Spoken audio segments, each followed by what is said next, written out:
So a couple of weeks ago, the one, the only Jeb Bush, who is running for president, he got into some trouble when he was saying that in order to grow the economy in the U.S., the quote was, people need to work longer hours and through their productivity gain more income for their families. For starters, Bryce, before we get to the kind of the update and what you wrote about, what was your reaction to that type of comment there?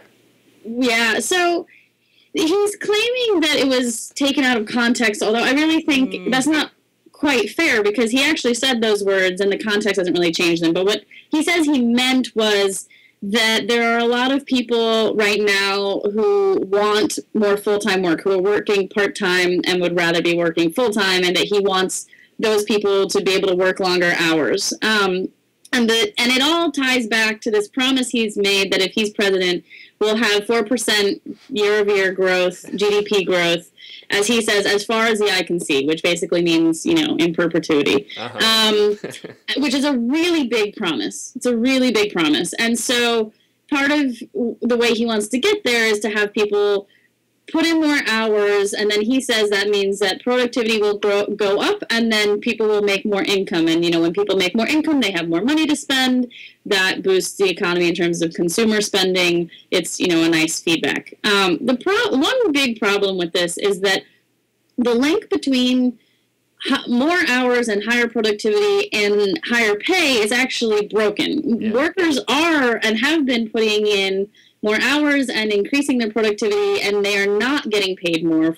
Pay has, for the most part, been flat or stagnant for at least a decade. The increases are going to the top. As income inequality grows, more and more of the country's income that we're creating is going to the wealthiest and not to those of us at the bottom who are maybe working harder.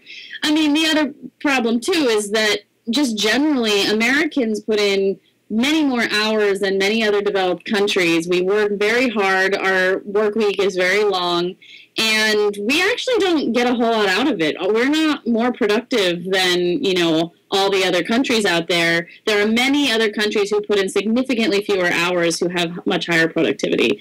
So it's just kind of a bizarre notion, and I really don't think that pushing people to work longer hours actually would do much for GDP growth in the current economy we have right now.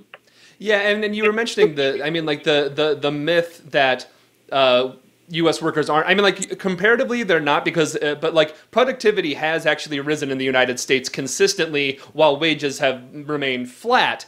And so if wages actually had risen with productivity, I think I'm trying to remember the last study on this. It was somewhere around $20 an hour, or give or take a few bucks here and there. But those studies come out all the time here. And obviously I don't believe his excuse that he was really just talking about people who are not working full time. I think anyone can look at that and kind of know he's not telling the truth here. But even more so to the point that he doesn't really care about workers.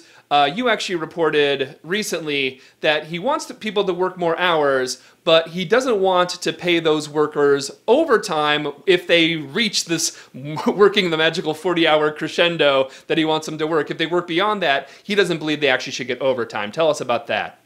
Yeah, he was responding to the Obama administration's proposal to change overtime rules. Right now, the threshold at which you will be covered by overtime is just a little bit over $23,000 a year. So if you make under that threshold, you are required to be paid time and a half for extra work over 40 hours. If you make more than that, you are exempt right now. And there's also a lot of loopholes that sort of allow a lot of other workers to be exempt as well. And so the Obama administration has proposed updating it because it really hasn't been significantly updated for many decades. And that means that inflation has eroded this threshold and covered fewer and fewer people.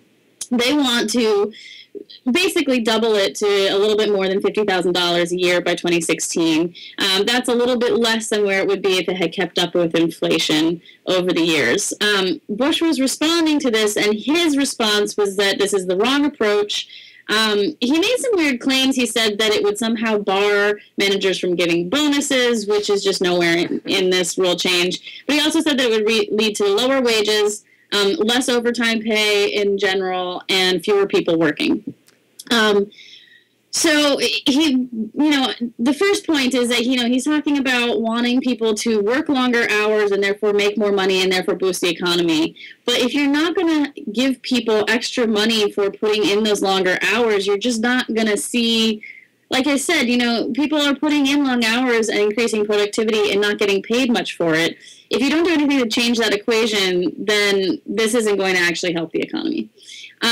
The other thing is that it just doesn't really jive with how employers are likely to respond to this change. You can basically do one of two things. You can either say, okay, well, everybody who's now become, covered by overtime regulations, I will keep you working irregular hours, and then when you work more than 40 each week, I will just pay you more. So it means that these employees will get more money for the time that they're already working. You're basically working free hours, so you'll get more money for it, and that will boost your income. It will boost spending. The economy sees a boost. The other way employers can deal with it is by cutting back hours and saying, look, I don't want to pay that extra money. I'm going to make sure that you, as an employee who is now covered, doesn't go above that 40-hour limit. And so, yes, that means that you're not going to see that extra money in your pocket, but it does mean that you see extra time at home, which I think a lot of American workers who are putting in these long hours are really feeling like they don't have time to spend with family, with friends, on their own well-being. So you get that bonus. And then the company may say, well, look, I still need, though, someone to be doing the work that was being done in those extra hours. So then they go and hire more people at the same regular rate. They don't have to pay overtime to those people, but they're then creating jobs, and that helps the economy too.